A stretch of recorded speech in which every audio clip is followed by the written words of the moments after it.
जी, mic number 2 में जो भाई खड़े हैं वो सवाल कीजिए। Very good evening, sir. Me is Professor Samir Jian, and it was great thought. Yesterday, I was seeing some good videos related to your religions, your literature, and many more. So I have one query. My question is, income through entertainment like TV serials, films, modeling is halal for Muslims? भाई साहब का सवाल है कि आमदनी entertainment जैसे TV serial, modelling, acting, ये जायज़ है कि नहीं। एंटरटेनमेंट से कमाई जायज़ है, जायज़ एंटरटेनमेंट से कमाई जायज़ है।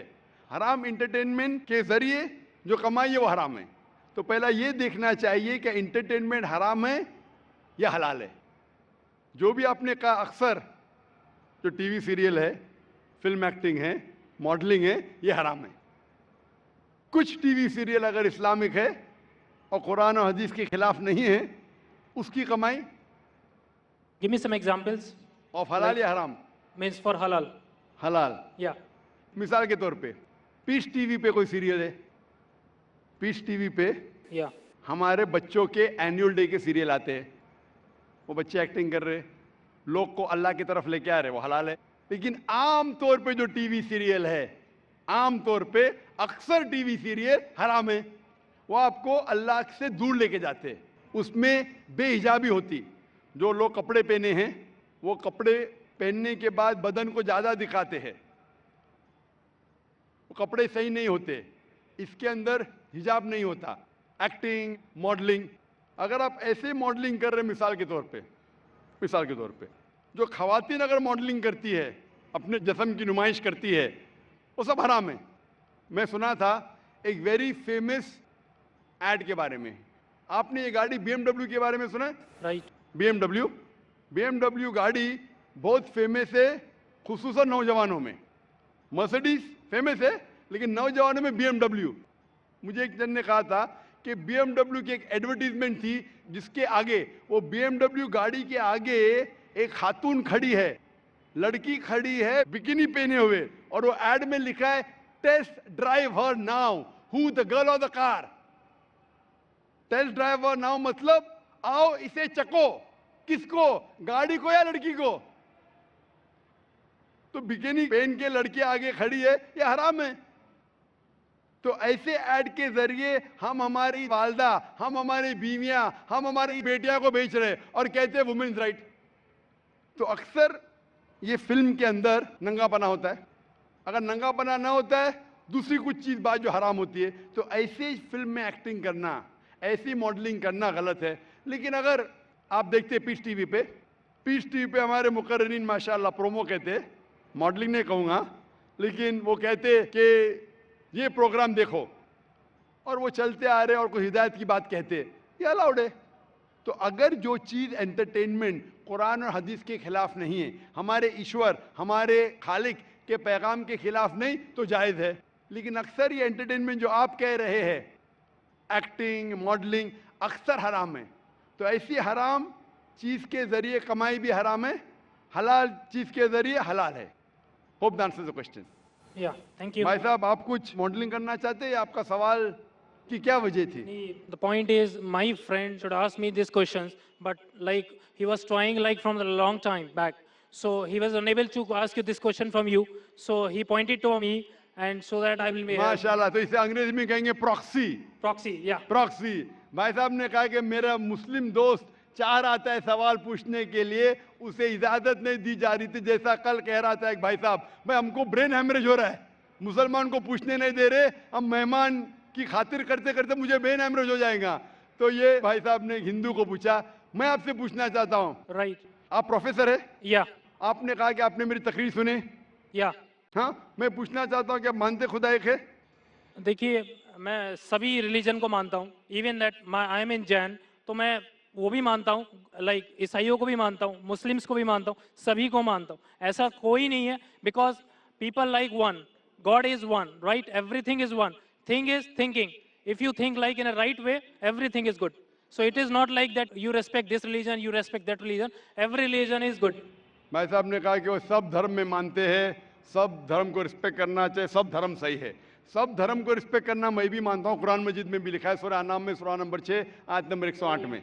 रिस्पेक्ट करना अलग होता है, मानना अलग होता है। मिसाल के तौर पे मेरे प्रोफेसर कोई गलती करता है तो भी मैं रिस्पेक्ट करता हूँ, लेकिन ये नहीं कि उसे मानना चाहिए। That's why my profession is professor.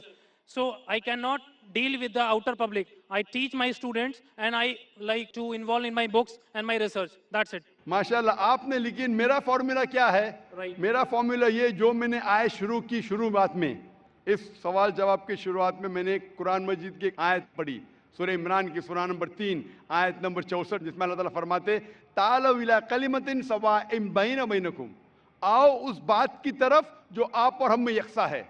सबसे पहली बात, अल्लाह नाबुद इल्लल्लाह, कि हम सिर्फ एक खुदा की इबादत करें। वला नुश्रिका बिही शैय्यन, हम आपस में किसी को शरीक ना करें। वला नुश्रिका बिही शैय्यन वला यत्तखिज़ बादुना बादन अरबाब मिन दुनिल्लाह, और हम आपस में किसी को रब ना बनाएं। फन तवल्लो, अगर वो फिर मुड़ जाए, फ़कुलू शहदू बिअन्ना मुस्लिमून, तो मैं कम से कम शहादत देता हूं कि मैं उस अल्लाह की इबादत करता हूं और उसकी बात मानता हूं, मैं मुस्लिम हूं। तो यहाँ मैं क्या कहता हूँ, कॉमन फॉर्मूला, मैं कहता हूं कि कम से कम हर इंसान, कोई भी मजहब में मानता हूं, कम से कम ये माने कि एक किताब 100% खुदा की तरफ से, ठीक है। तो हिंदू कहेगा मुझे कोई हर्ज नहीं मानने के लिए क्या वेद खुदा का कलाम है। वो क्रिश्चियन कहेगा मुझे कोई हर्ज नहीं मानने के लिए कि बाइबल खुदा का कलाम है। मुस्लिम कहेगा कि मुझे कोई हर्ज नहीं मानने के लिए कुरान अल्लाह का कलाम है। बाद में मैं कहता हूं हम कम से कम उस बात पे अमल करें जो सारी मजहबी किताबों में यकसा है। तो मैं I am a student of comparative religion, Islam और तकाबुल मज़ाहिब का मैं तालिब इल्म हूँ। तो रिसर्च करने के बाद मुझे पता लगा कि सारे मजहब की किताब कहते हैं कि खुदा एक है। मैं हवाला दे चुका हूँ, हिंदू मजहब का हवाला दे सकता हूँ, छंदोग्य अमृत chapter number 6 section number 2 verse number 1, श्वेता परिषद चैप्टर नंबर 6 वर्स नंबर 9, श्वेता परिषद chapter number 4 verse number 19, Yajurveda chapter number 32 verse number 3, सब में लिखा है भगवान एक है और मूर्ति पूजा गलत है। आप बाइबल पढ़ेंगे, book of Deuteronomy chapter number 6 verse number 4, उसमें लिखा है कि खुदा एक है। कुरान में लिखा है सूरह इखलास में सूरह नंबर 112 आयत नंबर 1 से 4 कि कुल वल्लाहु अहद, कहो कि खुदा एक है। तो मैं कहता हूं कि जो चीज यकसा है कम से कम उसके ऊपर तो अमल करो। जो इख्तिलाफ है वो कल डिस्कस करेंगे, सही या गलत कल डिस्कस करेंगे। आप प्रोफेसर है, आपको पता है कि अगर जो चीज सारी किताबों में यकसा है तो 100% सही होना चाहिए। जो चीज में इख्तिलाफ है वो हम कल डिस्कस कर सकते हैं क्या सही है क्या गलत। तो ये फॉर्मूला जो वेन डायग्राम होता है, प्रोफेसर है ना, वेन डायग्राम मतलब common, it belongs to both the circles. Discrete mathematics, right? माशाअल्लाह, आपको अल्लाह ने इतना इल्म दिया है, लेकिन वो एक होता है थियोरी, एक होता है practice. Fine. Theory X and theory Y. Not So- theory X and theory Y, theory X and practical X, theory Y and practical Y. theory बोलना आसान है, नो बहुत से मुकर्रिरीन तकरीर करते हैं लेकिन अमल नहीं करते। मैं अल्लाह से दुआ करता हूँ कि जो मैं तकरीर करता हूँ उसके ऊपर अमल कर सकूँ। तो मैं चाहता हूँ क्या खुदा आपको भी वो दे कि जो आप सिखाते हो उसके ऊपर अमल करें। वेन डायग्राम से ये मालूम होता है, हम जब सारी मजहबी किताबों का मुताला करते, अहम मजहब, मेजर मजहब, हिंदुइज्म, क्रिश्चियनिटी, जुडाइज्म, इस्लाम, पता चलता है कि मजहब के ठेकेदार क्या सिखाते वो छोड़ो, we have to go to the source. मजहब के ठेकेदार अपने फायदे के लिए बहुत से गलत चीज सिखाते हैं। What is truth you should follow. तो when we go to the source पे जाते पता चलता है खुदा एक है, बुत परस्ती गलत है। आखिरी पैगंबर मोहम्मद सल्लल्लाहु अलैहि वसल्लम में सारी मजहबी किताब में लिखा है कि शराब गलत है। हिंदुइज्म में, क्रिश्चियनिटी में, जुडाइज्म में, इस्लाम में, सारी मजहबी किताब में लिखा है। वो हराम में हिंदू मजहबी किताब में लिखा है, बाइबल में लिखा है, कुरान में लिखा है। तो क्यों ना हम कम से कम जो चीज यकसा है उसके ऊपर अमल करें, जो चीज इख्तिलाफ है वो कल डिस्कस करेंगे। तो मैं आपसे पूछना चाहता हूँ, वेन डायग्राम आप प्रोफेसर है, आपको मानना चाहिए जब बोलते हैं ऑल रिलीजन की रिस्पेक्ट करते हैं आप, तो ऑल रिलीजन जो कहता है उसके ऊपर अमल करते हैं क्या नहीं। मैं पूछना चाहता हूँ कि आप मानते हैं कि खुदा एक है। देखिए, मैं बोल चुका हूँ, सब चीज़ें मानता हूँ, लेकिन पहले चीज मैं 5 चीज़ें आपको बताता हूँ जो मेन है लाइफ में। नमो अरिहंतानम मीन्स सभी अरिहंतों को नमस्कार। नमो सिद्धानम सभी साधुओं को नमस्कार। नमो आर्यणम सभी आर्यणों को नमस्कार। नमो उज्जैनम एंड नमो लोहे सवे सवे सामनम मतलब सभी लोह पुरुष को नमस्कार। तो सभी को नमस्कार करने के बाद को आप किसी के बारे में सोचिए, सब चीज़ सही है। because you respect everything. भाई साहब, आपने कहा नमस्कार नमस्कार नमस्कार नमस्कार। आप नमस्कार का मतलब जानते हैं? Right. क्या मतलब है नमस्कार का? नमस्कार का मतलब आपकी moral values. You give the respect. Give me the exact literal meaning. What is the meaning of नमस्कार? उसका रूट वर्ड क्या है? आप बात कर रहे संस्कृत, मैं आपसे पूछता हूं इसका मतलब क्या? आपको नहीं पता तो मैं बताऊंगा। नमस्कार का मतलब क्या है? What is the literal meaning of the word नमस्कार? आप कह रहे हैं, आप प्रोफेसर है, मैं तालिब इल्म हूं। Right. मैं अपने आप को स्टूडेंट कहता हूं। स्टूडेंट प्रोफेसर से पूछ रहा है, आपने नमस्कार का लफ्ज इस्तेमाल किया, नमस्कार नमस्कार नमस्कार नमस्कार। मैं तालिब इल्म हूं, आपसे पूछता हूं नमस्कार की मानी क्या है? आर्यन से नमस्कार, साधु संत से नमस्कार, नमस्कार की मानी क्या है?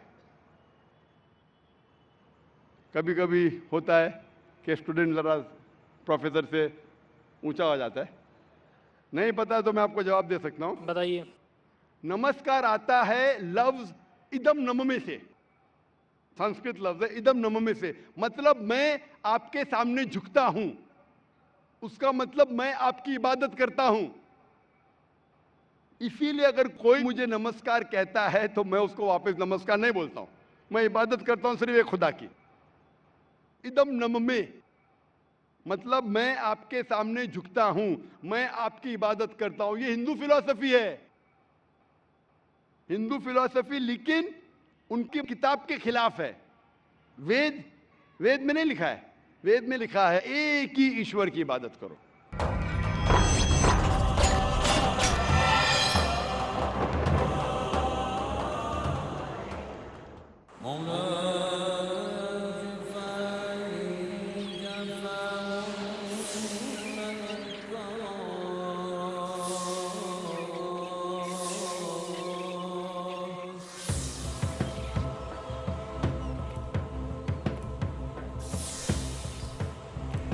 दिल हो जिंदा तो है मंजिल कामरानी, वरना सुबह हो शाम तो बस है आनी जानी।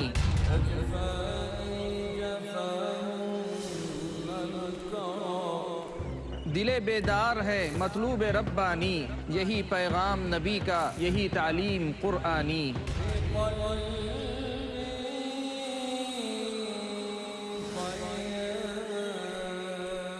दिल क्या है, दिल की ज़रूरत क्या है, दिल की ज़िंदगी क्या है, मौत क्या है।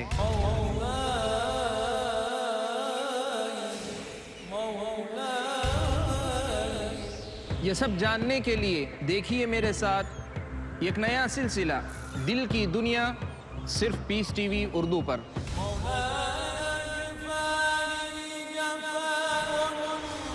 सिर्फ मोमिनों का मुकद्दर है ईमान की लाजवाल रोशनी, जो करती है आबाद दिल की दुनिया।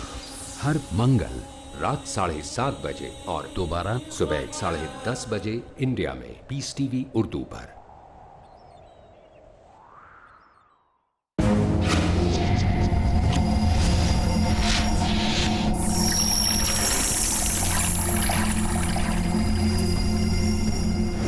वर्ल्ड हेल्थ ऑर्गेनाइजेशन के मुताबिक हर साल लाखों लोग शराब पीने की वजह से मरते हैं। मेरे साथी मेडिकल डॉक्टर्स आजकल कहते हैं शराब एक बीमारी है, लिहाजा हमें ऐसे बीमार यानी शराबी से हमदर्दी जतानी चाहिए।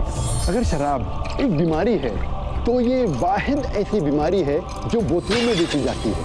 ये वाहिद ऐसी बीमारी है जिसका अखबारों और रिसालों में इश्तिहार दिया जाता है, रेडियो स्टेशनों और सैटेलाइट टेलीविजन चैनलों पर नशर किया जाता है। ये वाहिद ऐसी बीमारी है जिसके वजह से सड़कों पर हादसों में लाखों लोग मरते हैं।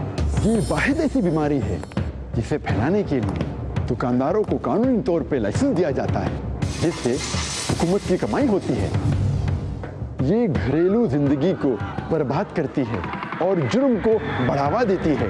ये वाहिद ऐसी बीमारी है जिसका सबब वायरस या जरासीम नहीं है, लेकिन हमारा खालिक अल्लाह सुब्हानहू व तआला अपने आखिरी हिदायतनामे कुरान मजीद में फरमाता है, सूरा अल-माइदा सूरा नंबर 5 आयत नंबर 90 में, या अय्युहल्लज़ीना आमनू इन्नमल खम्रु वल मैसूर वल अंसाब वल अज़लाम रिज्सुम मिन अमली शैतान फज्तनिबू लअल्लकुम तुफ्लिहून। बेशक शराब, जुआ, बुत परस्ती, पान निकालना, ये सब बुरे शैतानी काम है। इन सब से बचो ताकि तुम कामयाब हो जाओ।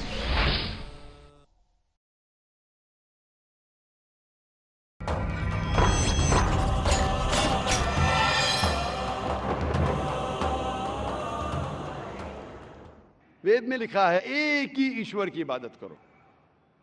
ये पैंथीइज्म जो है वो क्रीप इन किया है। पैंथीइज्म मतलब सब कुछ खुदा। अक्सर हिंदू से पूछेंगे कितने खुदा है, कौन कहेगा 3, कौन कहेगा 10, कौन कहेगा 100, कौन कहेगा 33 करोड़। एक विद्वान हिंदू से कहेंगे जो अपने मजहबी किताबें के बारे में जानता है, वो कहेगा खुदा एक ही है। तो अक्सर हिंदू बिलीव करते फिलॉसफी जिसे कहते हैं पैंथीइज्म। पैंथीइज्म मतलब एवरीथिंग इज गॉड, सब कुछ खुदा है। हिंदू कहते सब कुछ खुदा है। ये चांद खुदा है, सूरज खुदा है, इंसान खुदा है, पेड़ खुदा है, सांप खुदा है। हम मुसलमान कहते हैं सब कुछ खुदा का है। चांद खुदा का है, सूरज खुदा का है, इंसान खुदा का है, पेड़ खुदा का है, सांप खुदा का है। हिंदू से everything is God, we Muslim से everything is God's, GOD with an apostrophe S. तो मेजर फर्क है का। ये का के फर्क को मिटा देंगे तो हिंदू मुस्लिम एक हो जाएंगे। The difference is the apostrophe s. Hindu से एवरीथिंग इज गॉड, मुस्लिम से everything is God's, GOD with an apostrophe s. If we can solve the apostrophe s, we'll be one. कैसे करें? Go back to your scriptures. Veda पढ़ो, उपनिषद पढ़ो, कुरान पढ़ो। तो एक का के फर्क को निकालेंगे तो आप इदम नम में नमस्कार नहीं कहेंगे। खुदा एक ही है। हिंदुइज्म का ब्रह्मा सूत्र एकम ब्रह्म देवत्या नास्ते नैना नास्ते किंचन। भगवान एक ही है, दूसरा नहीं है। नहीं है, नहीं है, जरा भी नहीं है। There is only one God, not a second one, not at all, not at all, not in the least bit. तो ये चीज अगर आप जानेंगे, जो आप चीज कह रहे हैं उसकी मानी नहीं जानते, तो अमल कैसा करेंगे? तो इसीलिए प्रोफेसर साहब, मानी जानना जरूरी है और सिखाने के अलावा अमल करना जरूरी है। थ्योरी से important is putting into practice. Theory पे बोलना चाहिए चोरी मत करो, मैं चोरी कर रहा हूं। झूठ नहीं बोलना चाहिए, मैं झूठ बोल रहा हूं, क्या फायदा? तकरीर करना एक अलग बात है, अमल में लाना एक दूसरी बात है। इसीलिए मैं आपसे दरख्वास्त करूंगा कि आप और मुताला कीजिए दिगर मज़हब का। कम अज़ कम शुरू में ये तो मान लो मुताले के बाद कि खुदा एक है और इस खुदा की बुत परस्ती नहीं करना चाहिए। इसके बाद आपको पता चलेगा दिगर मज़हब में, इस्लाम में, हिंदुइज्म में, क्रिश्चियनिटी में, जुडाइज़म में कि आखिरी पैगंबर मोहम्मद सल्लल्लाहु अलैहि वसल्लम में।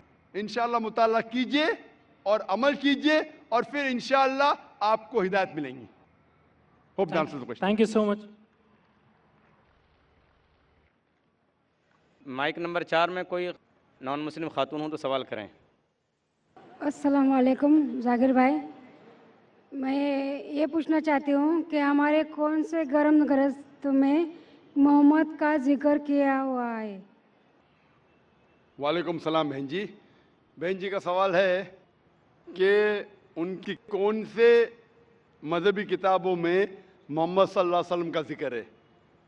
मेरी ये तकरीर है, मोहम्मद सल्लल्लाहु अलैहि वसल्लम का जिक्र हिंदू मजहबी किताबों में। वो 1 घंटे की तकरीर है, अभी वक्त की किल्लत होने की वजह से सिर्फ चंद हवाले दूंगा मैं, और एक पेशन गोई के बारे में मैं डिटेल में कहूँगा। मोहम्मद सल्लल्लाहु अलैहि वसल्लम का जिक्र हिंदू मजहबी कई किताबों में है।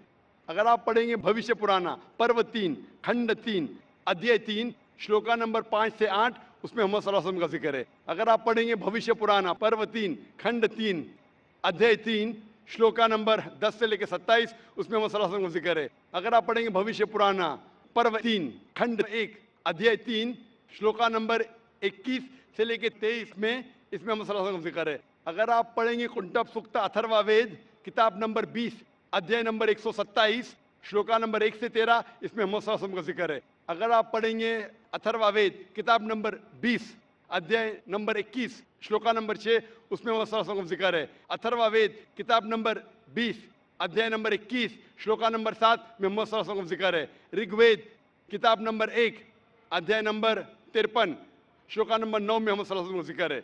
और कई बार मोहम्मद सल्लल्लाहु अलैहि वसल्लम का जिक्र नाम से भी है, अहमद जैसे। अहमद जो आदमी अल्लाह की प्रशंसा करता है, अल्लाह से दुआ करता है, संस्कृत में उसे कहेंगे करू, और जो प्रशंसा करता है उसे अरबी में कहते हैं अहमद। अहमद नाम से जिक्र है हिंदू कई मजहबी किताबों में। अगर आप पढ़ेंगे साम वेद उत्तर चिक मंत्रा नंबर 1500 उसमें मोहम्मद सल्लल्लाहु अलैहि वसल्लम का जिक्र अहमद जैसे। साम वेद इंद्रा अध्याय नंबर 2 वर्ष नंबर 152 में मोहम्मद सल्लल्लाहु अलैहि वसल्लम का जिक्र है। ऋग्वेद में जिक्र है किताब नंबर 8 अध्याय नंबर 6 श्लोका नंबर 10 में। अथर्ववेद किताब नंबर 8 अध्याय नंबर 5 श्लोका नंबर 15। अथर्ववेद किताब नंबर 20 अध्याय नंबर 126 श्लोका नंबर 14 में मोहम्मद सल्लल्लाहु अलैहि वसल्लम का जिक्र है। और मोहम्मद सल्लल्लाहु अलैहि वसल्लम का जिक्र है मोहम्मद के नाम से। नरशंसा, नर मतलब आदमी, शंसा मतलब तारीफ के लायक, नरशंसा मतलब तारीफ के लायक आदमी। अरबी में उसका तर्जुमा करेंगे होता है मोहम्मद। मोहम्मद सल्लल्लाहु अलैहि वसल्लम का जिक्र कई बार हिंदू मजहबी किताबों में है। Rigveda book number 1 hymn number 13 verse number 3। Rigveda book number 1 hymn number 18 verse number 9। Rigveda book number 1 hymn number 106 verse number 4। Rigveda book number 1 hymn number 142 verse number 3। Rigveda book number 2 hymn number 3 verse number 2। Rigveda book number 5 hymn number 2 verse number 2। Rigveda book number 7 hymn number 2 verse number 2। Rigveda book number 10 hymn number 64 verse number 3। Rigveda book number 10 hymn number 182 verse number 2। Yajurveda chapter number 20 verse number 37। Yajurveda chapter number 20 verse 57। Yajurveda chapter number 21 verse number 31। Yajurveda chapter number 21 verse number 55। Yajurveda chapter number 28 verse number 2। Yajurveda chapter number 28 verse number 19। Yajurveda chapter number 28 verse number 42। मैं सिर्फ हवाले सैकड़ों दे सकता हूं आपकी हिंदू मजहबी किताबों में मोहम्मद सल्लल्लाहु अलैहि वसल्लम की पेशन गोई के बारे में। वक्त की किल्लत होने की वजह से सिर्फ एक के बारे में मैं जिक्र करूंगा हवाले के अलावा। आपकी मजहबी किताबों में जिक्र आता है कल की अवतार के बारे में। कल की अवतार लिखा है कल की पुराना में अध्याय नंबर 2 श्लोका नंबर 5 7 9 11 15 में जिक्र आता है कल की अवतार के बारे में। इसमें लिखा है कि कल की अवतार के वालिद का नाम है विष्णु यास। विष्णु मतलब अल्लाह ईश्वर, यास मतलब बंदा सर्वेंट, सर्वेंट ऑफ अल्लाह, अल्लाह का बंदा। अरबी में तर्जुमा करेंगे तो अब्दुल्ला हो जाता है। और हम जानते हैं मोहम्मद सल्लल्लाहु अलैहि वसल्लम के वालिद का नाम था अब्दुल्ला। उसकी वालदा का नाम है सुमति। सुमति मतलब शांति, अरबी में होता है आमिना। मोहम्मद सल्लल्लाहु अलैहि वसल्लम के वालदा का नाम था आमिना। ये पैदा होंगे एक अमन के शहर में, हम इसे कहते हैं मक्का। ये ऐसे खानदान में पैदा होंगे जो उस शहर के ठेकेदार थे, जो उस शहर के, हम जानते हैं कि मोहम्मद सल्लल्लाहु अलैहि वसल्लम कुरैश खानदान में पैदा हुए। लिखा है कि वो दुनिया के लिए he will be a teacher, एक मुदर्रिस रहेंगे सारे दुनिया के लिए और रहमत फैलाएंगे। हम जानते हैं मोहम्मद सल्लल्लाहु अलैहि वसल्लम सारे आलमीन के लिए रहमत वाले हैं। इसमें लिखा है कि उन्हें सबसे पहली वही आएंगी रात के वक्त एक केव में, एक गार में। हम जानते हैं मोहम्मद सल्लल्लाहु अलैहि वसल्लम को सबसे पहली वही जो आए वो गार हिरा में। उसके बाद वो हिजरत करेंगे नॉर्थ की तरफ, फिर वापस आएंगे। हम जानते हैं मोहम्मद सल्लल्लाहु अलैहि वसल्लम हिजरत की मदीना जो मक्का के नॉर्थ पे और वापस आ गए। उसमें लिखा है कि उसके 4 करीब दोस्त होंगे। हम जानते हैं 4 खुलफा राशिदीन, हजरत अबू बकर, हजरत उमर, हजरत उस्मान, हजरत अली रज़ियल्लाहु अन्हु। ये सारे मोहम्मद सल्लल्लाहु अलैहि वसल्लम के करीब दोस्तों में से थे। ये 4 खुलफा राशिदीन थे। इस तरीके से साफ तौर पे कल के अवतार की पेशन गोई है, और ये पेशन गोई सिर्फ मोहम्मद और सिर्फ मोहम्मद सल्लल्लाहु अलैहि वसल्लम पे उतरती है, हू बहू। तो हर हिंदू अगर अपनी मजहबी किताब पढ़ेगा उसे मानना होगा कि आखिरी आने वाले पैगंबर मोहम्मद सल्लल्लाहु अलैहि वसल्लम है। मैं आपसे पूछना चाहता हूं, आप मानते हैं कि मोहम्मद सल्लल्लाहु अलैहि वसल्लम आखिरी पैगंबर है? जी। आप मानते हैं कि खुदा एक है? जी। आप मानते हैं कि बुत परस्ती मूर्ति पूजा गलत है? गलत है। तो आप मुस्लिम बनना चाहेंगे? जी। आपको कोई भी जबरदस्ती कर रहा है इस्लाम कबूल करने के लिए? जी नहीं। आप अपने दिल से करना चाहती? जी। होशो हवास में? जी। कोई भी दबाव नहीं? जी नहीं। इंशाल्लाह मैं अरबी में कहूँगा, जी। आप उसे दोहराइए। जी। अशहदु अशहदु अल्लाह अल्लाह इलाहा इलाहा इल्लल्लाह इल्लल्लाह व अशहदु व अशहदु अन्ना अन्ना मोहम्मदन मोहम्मदन अब्दुहु अब्दहु व रसूलुहु। व रसूलुहु। मैं गवाही देती हूँ मैं गवाही देती हूँ कि अल्लाह के अलावा अल्लाह के अलावा कोई माबूद नहीं कोई माबूद नहीं और मोहम्मद सल्लल्लाहु अलैहि वसल्लम उसके पैगंबर और बंदे हैं। माशाअल्लाह आप मुस्लिम बन चुकी है और मैं दुआ करता हूँ अल्लाह सुब्हानहू व तआला से कि आपकी मुश्किलात का हल करे और अल्लाह आपको इस दुनिया और आखिरत में सफलता दे और अल्लाह इंशाअल्लाह आपको जन्नत नसीब फरमाए। मुझे आपसे एक नाम चाहिए। बहन चाहती है कि मैं उनके लिए एक नाम दूं। आप अपने आप को खतीजा कह सकती है। खतीजा जो मोहम्मद सल्लल्लाहु अलैहि वसल्लम की पहली बीवी का नाम था, एलिया का नाम था। जी शुक्रिया। रज़ियल्लाहु अन्हा।